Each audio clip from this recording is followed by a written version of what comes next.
Hey friends, it's Ann with Social Media for Churches, and recently I sent out a question to those of you who are on my mailing list. If you're not on my mailing list, there's a link below. You can join it anytime. But I sent this question out and I said, what is your biggest obstacle? What is the biggest struggle, biggest problem? Not quite sure how I worded it.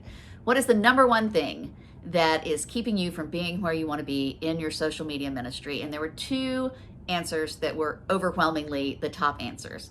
And the first was time, which is what I'm going to address here. The second was just lack of expertise and lack of knowledge, which is also something that Social Media for Churches can help with, but that's a different video.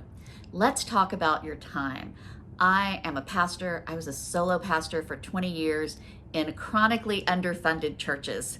So, not big budgets, only pastor. I was fortunate enough both places to have at least part-time administrators, but that was about it. That was it. I understand how busy you are when you are a pastor, a youth director, a Christian educator, a church musician.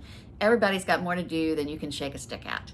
So how do you find the time to do social media ministry? And there are really three things that you need to do to help create that time. And the first is get your leadership on board, whether it's a session or a council or a committee, whoever it is. In my denomination, we have a session.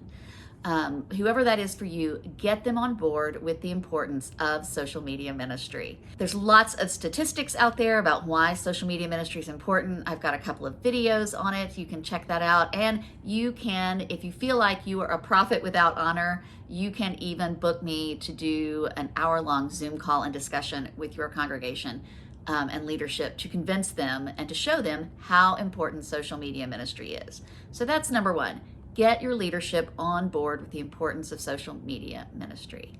And the second thing is put it in your budget. That is another thing that gives social media ministry legitimacy, an importance, a priority. Put it in your budget. Give it a line item. It doesn't have to be a lot of money. We know that social media does not have to cost a ton of money, but you probably do want some resources for graphic research. Maybe you want to hire a designer. Maybe you want to do some continuing education on how to do social media ministry better. Maybe you want to engage somebody like me, not necessarily me, but anybody, to help your church with their social media ministry. Give it a line item in the budget and fund some amount of money into it.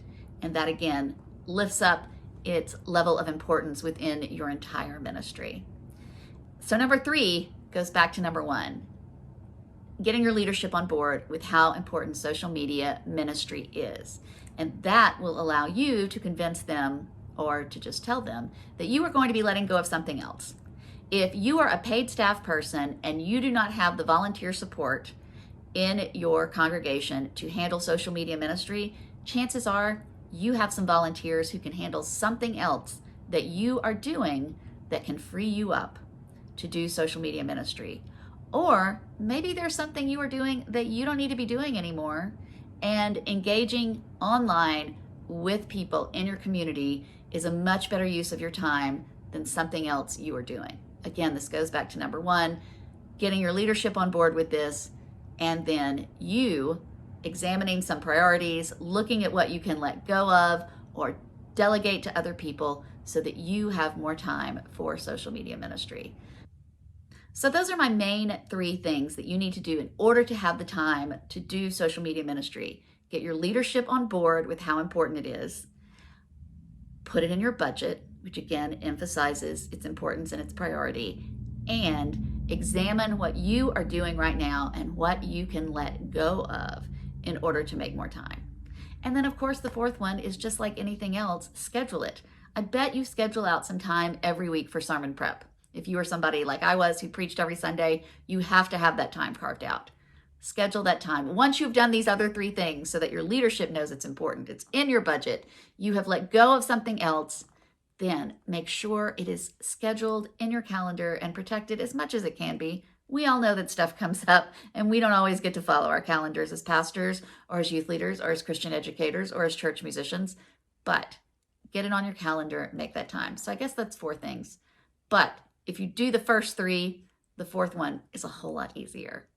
So those are some ways that you can create the time that you need in order to engage in social media ministry.